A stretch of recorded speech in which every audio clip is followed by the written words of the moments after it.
नमस्कार दोस्तों, आप लोग को लगता है यह बढ़ती गर्मी का कारण प्रकृति है, भगवान है, लेकिन मैं आप लोगों को बता देना चाहता हूँ यह बढ़ती गर्मी का कारण अमीर लोग हैं। अमीर लोग गर्मी का चिंता नहीं करते हैं, बढ़ते टेम्परेचर का चिंता नहीं करते हैं, क्योंकि उनको इस गर्मी का एहसास ही नहीं है। वह बाहर निकलते ही नहीं है, निकलते भी हैं तो अपनी एसी गाड़ियों में जो अंदर का टेम्परेचर तो बहुत जितना इच्छा हो उतना कर लेते हैं, लेकिन बाहर के टेम्परेचर को बढ़ा देते हैं। इसी प्रकार एसी, रेफ्रिजरेटर जो अमीर लोग इस्तेमाल करते हैं वह गरीबों की चिंता नहीं करते हैं, सिर्फ अपने सुविधा के लिए वो यूज करते हैं और टेम्परेचर को बढ़ाने का काम करते हैं।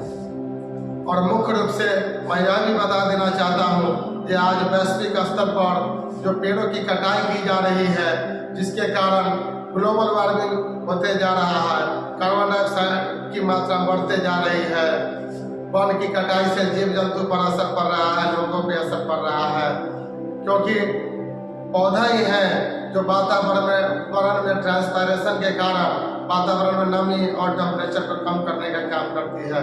लेकिन यह सरकार को भी चिंता नहीं है और बड़े लोगों को भी चिंता नहीं है। उनको तो पर्सनल जीवन अच्छा होना चाहिए और धन आना चाहिए।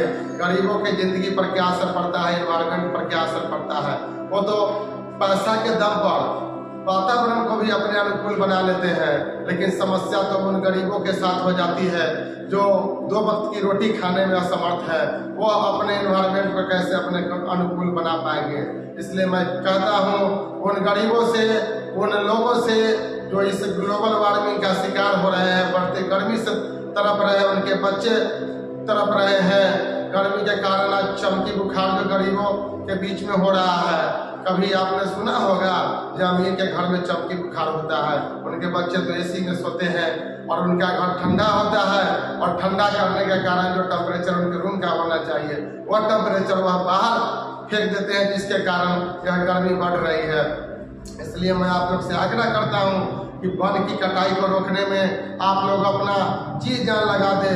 नहीं तो आज तो टेम्परेचर 40-42 झेल रहे हैं, लेकिन आपके बच्चे यह टेम्परेचर नहीं झेल पाएंगे। उनको और उनमें एडेप्टेशन की क्षमता भी नहीं है जो अपने आप को प्रकृति के अनुकूल और समस्या के अनुकूल बना ले, क्योंकि प्रकृति आपको वैसा ही बनाया है जो प्रकृति सिस्टम को बना रखी है। उसी को झेलने के लिए आपके शरीर का भी उसी ढंग का निर्माण किया हुआ है। लेकिन यहाँ फैक्ट्रियाँ लगाई जा रही है, पेड़ों की कटाई की जा रही है, गाड़ी सड़क पे चल रही है, पक्की सड़कें बनाई जा रही है, ऊंचे ऊंचे बिल्डिंग बनाए जा रहे हैं जो हीट को एब्जॉर्ब करके और टेम्परेचर को बढ़ाने का काम करती है। गरीबों के कारण कभी भी प्रकृति में कोई नुकसान नहीं हुआ है, और सबसे ज़्यादा अमीर लोगों के कारण प्रकृति को नुकसान हो रही है, और उसका खमियाजा हम गरीब लोग भोग रहे हैं। इसलिए मैं चाहता हूँ कि आप लोग पूरी शक्ति से कहीं भी पेड़ों की कटाई हो उसका विरोध करें। जय बिहार, जय हिंदुस्तान।